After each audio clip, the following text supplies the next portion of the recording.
So ప్రధానంగా చూడొచ్చు మొత్తం వందలాది మంది విద్యార్థులు ఇక్కడికి రావడం జరిగింది. వాళ్ళ నినాదాలు చెప్తా ఉన్నారు. ఖచ్చితంగా వాళ్ళ ఇబ్బందులు చెప్తున్న పరిస్థితి, వాళ్ళ పడుతున్న ఇబ్బందుల గురించి కూడా మాట్లాడుతున్న పరిస్థితి మనం చూస్తా ఉన్నాం. సో చూడొచ్చు పెద్ద ఎత్తున నిరసన తెలుపుతా ఉన్నారు. దాదాపు ఈ ఉద్యమాన్ని కొంతమంది రాజకీయం చేసే పరిస్థితి కూడా కనపడతా ఉంది. కొన్ని పొలిటికల్ పార్టీస్ ఎంటర్ అవుతా ఉన్నాయి. సో ఈ లాఠీ చార్జీలు కూడా ఖండిస్తా ఉన్నారు ఆ పొలిటికల్ పార్టీలు. దాంతో పాటు ఇది కొంత పొలిటికలైజ్ చేసే ప్రయత్నం కూడా చేస్తా ఉన్నారు. సో ఒక్కసారి మనం చూడొచ్చు, ఒక్కసారి ఇక్కడ పరిస్థితి అయితే ఒక్కసారి మనం చూస్తే ఎట్లా ఉంది సిచ్యువేషన్ అంటే, సో ఖచ్చితంగా వీళ్ళందరూ కూడా రియల్ గా వాళ్ళ హక్కుల కోసం ఫైట్ చేయడానికి మాత్రమే వాళ్ళు రావడం జరుగుతా ఉంది. సో ప్రధానంగా ఒక్కసారి మీరు ఎక్కడి నుంచి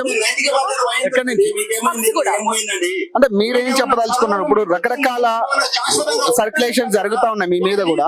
సో వీళ్ళందరూ కూడా యాంటీ ఇండియన్స్ అంటూ కూడా కొంతమంది మాట్లాడుతా ఉన్నారు. అంటే దీనికి మీ ఆన్సర్ ఏంటి, ఏం చెప్తారు? యాంటీ ఇండియన్స్ అంటే ఒకవేళ మన పిల్లలకి ఫైట్ చేస్తే యాంటీ ఇండియన్స్ అని చెప్పలేమంది, అది మూర్ఖత్వం. అది మనం చేసి మనం చేయాలి. వాళ్ళు కాదు కూడదు అంటే అనుకోండి, ఏం చేస్తాం మనం. ఈ లాఠీ చార్జీల అంశం కూడా దాదాపు 4 రోజుల కిందట ఏదైతే లాఠీ చార్జీలు జరిగినాయో దీని గురించి ఏం చెప్తాను. ఎందుకంటే మొట్టమొదటిసారి విద్యార్థుల మీద ఈ రకమైన లాఠీ చార్జీలు అంటే దాదాపు తెలంగాణ ఉద్యమం తర్వాత అదే రేంజ్ లో జరిగినట్టుగా కనపడతా ఉంది. దాదాపు నిన్న నైట్ కూడా లాఠీ చార్జీలు జరిగినాయి. మళ్ళీ వీళ్ళను కూడా దాదాపు వేరే పార్టీలకి లింక్ చేసే ప్రయత్నం చేస్తా ఉన్నారు. వీళ్ళందరూ స్టూడెంట్స్ కాదని కొంతమంది అంటున్నారు, యాంటూ హిందువులు అని కొంతమంది మాట్లాడుతా ఉన్నారు. ఇవన్నీ ఏం చెప్తారు దీనికి క్లారిటీ? లాఠీ చార్జ్ అంటే వాళ్ళు డ్యూటీ అనుకుందాం. ఓకే, డ్యూటీకి లాఠీలకు నేల్స్ పెట్టి కొడతారు. డ్యూటీ కోసం పిల్లలు తలపల్ల కొడతారా? సరే కొట్టినారు సారీ అంత గట్టి కొట్టే అవసరం అంది. వాళ్ళని కొడుతున్నారు, తలపల్ల కొట్టినారు.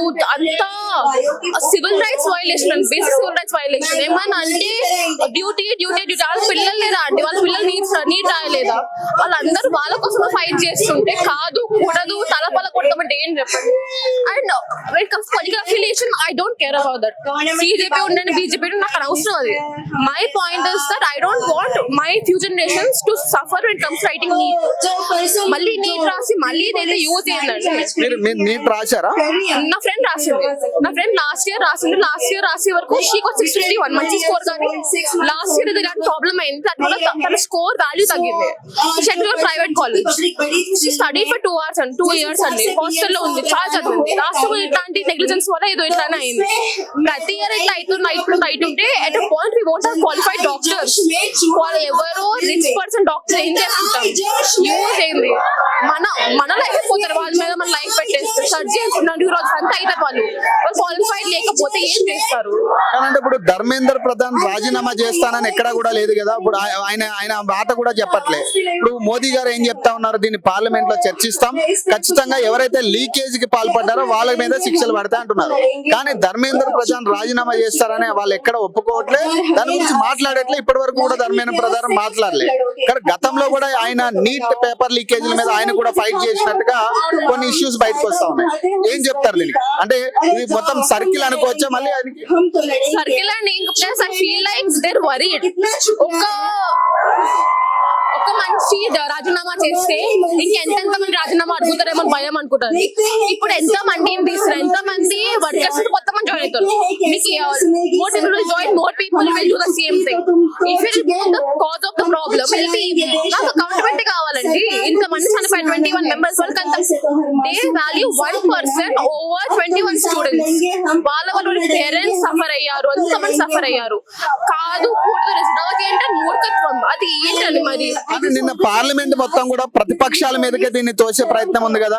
ప్రతిపక్షాలు ఒప్పుకోవట్లేదు, వాళ్ళు ఇంకా రూల్స్ పెంచుతా ఉన్నారు, డిమాండ్స్ పెంచుతా ఉన్నారు అంటున్నారు. అంటే ప్రతిపక్షాల మీదకే తోసి దీన్ని మళ్ళీ కొంతకాలం మళ్ళీ దీన్ని సాగనంపే పరిస్థితే కదా. సాగనింపనియండి. ఓటింగ్ అప్పుడు చెప్తాము, ఓటింగ్ అందరూ మేము 18 అవుతున్నాము. 2 years లో ఓటింగ్ అప్పుడు ఏం కూడా చూస్తాం, ఎవరికి ఓట్ వేస్తాము.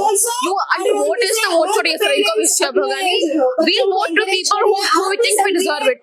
ఎంతవరకు ఫైట్ మరి? ఇప్పుడు అది జరగనప్పుడు ఎంతవరకు ఫైట్ చేయాలంటే అయ్యే వరకు అండి. ఎంత హౌ లాంగ్ ఎంతసేపు వాళ్ళు ఇగ్నోర్ చేస్తారు, ఎన్ని రోజులు ఇగ్నోర్ చేస్తారు. ప్రతి ఒక్క స్టేట్ అవుతుంది ప్రొటెస్ట్, ఎంతవరకు ఇగ్నోర్ చేస్తారు మమ్మల్ని? యాజ్ ఏ స్టూడెంట్ గా ఫైనల్ గా మీరు ఏం చెప్పదలుచుకున్నారు? as a student, education system is big failure in India. I am an engineering student. నేను చిన్నప్పుడు చదువుతూ వస్తున్నాను. నేను నేర్చుకున్న ఒక్కటి కూడా it help me in life ఏం యూజ్ కాలేదు. Education system is big fraud in India. దాన్ని ఫిక్స్ చేసే వరకు హోప్ లేదండి ఇండియాలో. మీరు ఎక్కడ ఇక్కడ నుంచి హైదరాబాద్. మీరేం చెప్పదలుచుకున్నారు? ఈ పేపర్ లీకేజీలు కానీ విద్యార్థుల సమస్యల గురించి కూడా చాలా సమస్యలు ఉన్నాయి కదా. సో ఫీజుల విషయంలో కానీ అధిక ఫీజులు కానీ సో ఏం చెప్పదలుచుకున్నారు? మీ డిమాండ్స్ ఏంటి ప్రధాన? ఫీజ్ గురించి అది ఇంకా కాలేజ్ బట్టి ఉంటుంది. గవర్నమెంట్ అయితే ఫీజెస్ ఎంత తక్కువ అంత మంచిది. స్టూడెంట్స్ కి ప్రమోట్ చేయడానికి స్కాలర్షిప్స్ అలా ఇస్తే బాగుంటుంది. ఇప్పుడు ఈ నీట్ పేపర్ లీక్ అయితే ఇంకా దానికి జస్టిస్ కావాలి. ఇప్పుడు నీట్ స్టూడెంట్ అయినా నీట్ అంటే నీట్ చూస్ చేయలేదు. మా ఫ్రెండ్స్ ఉన్నారు కొంతమంది స్ట్రగుల్ అవుతున్నారు ఇప్పుడు దాని వల్ల పేపర్ లీక్ వల్ల. దీన్ని మొత్తాన్ని కూడా కొంత యాంటీ ఇండియన్స్ అంటున్నారు, కొంతమంది వీళ్ళు యాంటీ హిందూస్ అంటున్నారు, కొంతమంది యాంటీ బీజేపీ అంటున్నారు. రకరకాల వార్తలు వెళ్తా ఉన్నాయి కానీ స్టూడెంట్స్ అనే కోణంలో ఎక్కడ కూడా చూసే పరిస్థితి కనపడట్లేదు కదా. ఏం చెప్తారు దీనికి? అంటే ఇప్పుడు ప్రొటెస్ట్ లో అయితే మెయిన్ గా మెంటల్ స్టూడెంట్స్ గురించి చేస్తున్నాము. యాంటీ హిందూ యాంటీ బీజేపీ అంటే అది ఇంకా గవర్నమెంట్ అగైన్స్ ప్రొటెస్ట్ చేస్తే యాంటీ హిందూ యాంటీ బీజేపీ. ఢిల్లీలో చాలా మంది ధర్నాలు చేస్తా ఉన్నారు కదా, వాళ్ళందరినీ కూడా కొంతమందిని యాంటీ హిందూస్ అని పోర్ట్రేట్ చేస్తా ఉన్నారు, కొంతమంది హిందూ అంశాల మీద చర్చిస్తున్నారు. వీళ్ళంతా విద్యార్థుల ఇష్యూల మీద మాట్లాడట్లేదని కొన్ని ప్రచారాలు జరుగుతా ఉన్నాయి, వీడియోలు కూడా. ఏం చెప్తారు దీనికి సమాధానం? దానికి అదే ప్రొట్రీ చేస్తున్నారు అంతే, ఇంకా తప్పదు కదా. కొంతమంది ఏమంటారు trying to bring the ideologies of Muslim and into this protest which is not acceptable. అనుకుంటున్నారా ధర్మేంద్ర ప్రధాన్ రాజీనామా చేస్తాడని? మీరు అనుకుంటున్నారా ధర్మేంద్ర ప్రధాన్ చేస్తారా లేదా మనం చెప్పలేము, but then we are going to try our best until it happens.